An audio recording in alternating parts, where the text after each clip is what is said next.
US President Joe Biden, he can't even focus when there's a war on in the world at the moment. He's now got Russia and Ukraine confused after having trouble identifying his Ukrainians from his Iranians. Have a look at this.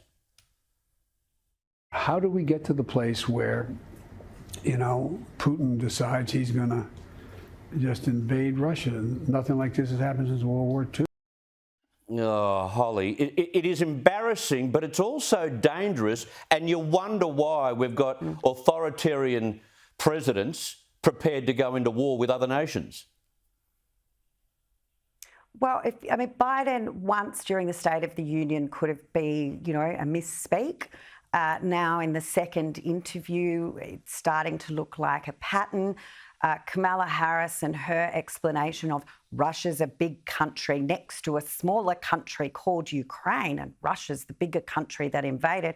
I honestly hope she was giving that instruction to a kindergarten class because it was embarrassing. Yes. No wonder Putin's been emboldened with these two in charge. It's just extraordinary, and it's heartbreaking to see the state of the US and being run by these two. It's dangerous and it's embarrassing, and it doesn't instill a lot of faith.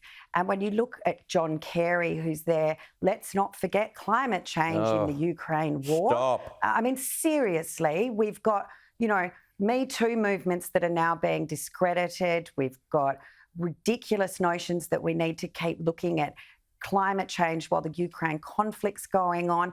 And I think Richo's right. If Putin's in trouble, I think we're all frightened he'll push that button. And I can assure you climate change will seem like a walk in the park to nuclear fallout. So perhaps we need to focus on the main game here and stop worrying about what pronouns are on the bottom of your email.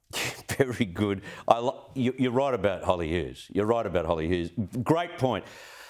Are you on the same page with all of this? Yeah. I don't think there's any reason for a political divide on this. This is a time when both sides of politics in Australia are going to focus on humanity. And that's what's lacking in Putin. He didn't have any of that. But the White House, Richo, is there substance in the White House?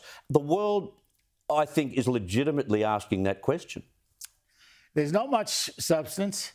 There's not much strength. It's pretty rudderless.